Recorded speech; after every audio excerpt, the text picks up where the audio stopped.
Breaking news చూస్తున్నాం. రాష్ట్రంలో కాంగ్రెస్ లోక్సభ అభ్యర్థుల ఎంపిక ప్రక్రియ ఇంకా కొలిక్కి రానట్లు సమాచారం అందుతుంది. ఢిల్లీలో జరిగిన పార్టీ కేంద్ర ఎన్నికల కమిటీ సమావేశంలో 6 లోక్సభ నియోజకవర్గాలకు సంబంధించిన అభ్యర్థుల ఎంపికపై మాత్రమే చర్చ జరిగినట్లు తెలుస్తోంది. ఈ సమావేశానికి సీఎం రేవంత్ రెడ్డి, మంత్రి ఉత్తమ్ కుమార్ రెడ్డి హాజరయ్యారు. ప్రధానంగా 3 నియోజకవర్గాలకు సంబంధించి పార్టీ కేంద్ర ఎన్నికల కమిటీ సమావేశంలో చర్చించి నిర్ణయం తీసుకోవాల్సి ఉండగా 6 నియోజకవర్గాలు మాత్రమే చర్చకు రావటం, అందులో భువనగిరి నియోజకవర్గ అభ్యర్థి ఎంపికపై ఏకాభిప్రాయం కుదరలేదని పార్టీ వర్గాలు తెలిపారు. ఇక నాగర్ కర్నూల్, చేవెళ్ల, మల్కాజ్గిరి, ఆదిలాబాద్, పెద్దపల్లి నియోజకవర్గాల అభ్యర్థులపై ఏకాభిప్రాయం కుదిరినట్లు తెలుస్తోంది.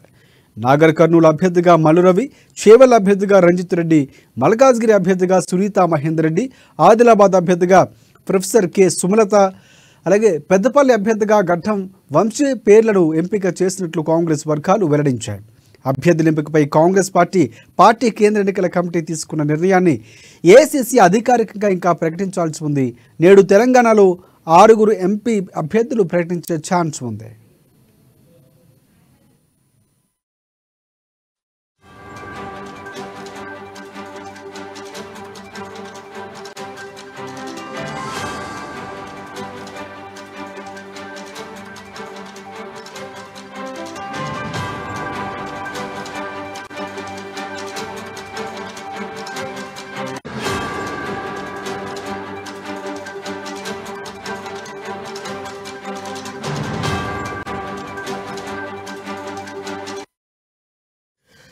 బ్రేకింగ్ చూస్తున్నాం. రాష్ట్రంలో కాంగ్రెస్ లోక్సభ అభ్యర్థుల ఎంపిక ప్రక్రియ ఇంకా కొలిక్కి రానట్లు సమాచారం అందుతోంది.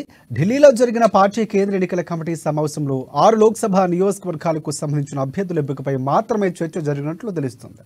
ఈ సమావేశానికి సీఎం రేవంత్ రెడ్డి, మంత్రి ఉత్తమ్ కుమార్ రెడ్డి హాజరయ్యారు.